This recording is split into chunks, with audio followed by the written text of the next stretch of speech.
कुछ सशक्त लोगों को खड़ा होना पड़ेगा। बिहार में जब हम 2 बरस पैदल चले तो सबसे ज्यादा कष्ट में अगर कोई दिखा तो महिलाएं दिखी। अगर आपका बच्चा नहीं पढ़ रहा है तो सबसे ज्यादा दिक्कत आप ही को है। अगर रोजगार नहीं मिल रहा है तो आपके घर के ही बच्चे, आपका भाई, आपका बेटा, पति बाहर जाता है। लोग बता रहे हैं कि प्रशांत किशोर घर परिवार छोड़कर 2-2.5 बरस से यहाँ बिहार में घूम रहे हैं। हम अक्सर कहते हैं कि हम तो 2-2.5 बरस से अपना परिवार छोड़ के यहाँ रह रहे हैं।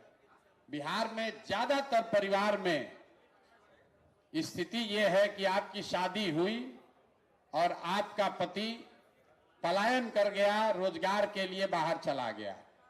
कोई छठ में घर में शादी विवाह पड़ा, छठ हुआ, दिवाली हुआ तो 10-15 दिन घर आता है, फिर सालों भर बाहर ही उसको रहना है।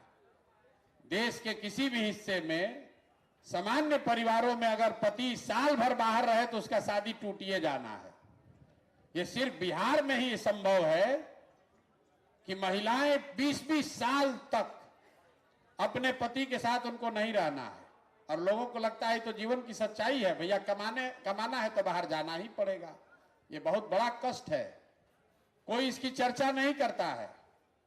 आपकी शादी हुई और जब तक आपका पति, उसका शरीर थक न जाए, बूढ़ा ना हो जाए, तब तक वो बाहर ही कमा रहा है। आपका बच्चा जो जवान है उसको पढ़ने के लिए बाहर ही जाना है। अगर आपके बाबूजी बूढ़े हो गए तो उनको दवा के लिए बाहर ही जाना है। ये जो पलायन का दंश है, ये सबसे बड़ा दंश है। कुछ लोगों को यहाँ, आप लोग कुछ पैसे वाले लोग बैठे हैं, उनको लगता है कि तो सब गरीब आदमी मजदूर सब जाता है। ऐसी बात नहीं। जो गरीब है उसके घर का पति, उसका बेटा जा रहा है मजदूरी करने। जो थोड़ा बहुत पैसे वाले लोग हैं उनका बच्चा, उनका पति जा रहा है नौकरी करने। लेकिन जा रहा है सब कोई। गांव में शायद ही कोई ऐसा हमको गांव मिला है जहां पर जवान लड़के आपको रोड पर मिलेंगे। अगर 100 लड़का गांव में है तो 10-15-20 गो बचा है। चाहे वो पढ़ाई के लिए गया हो, रोजी रोजगार के लिए गया हो, दवाई के लिए गया हो, सबका लड़का बाहर जा रहा है।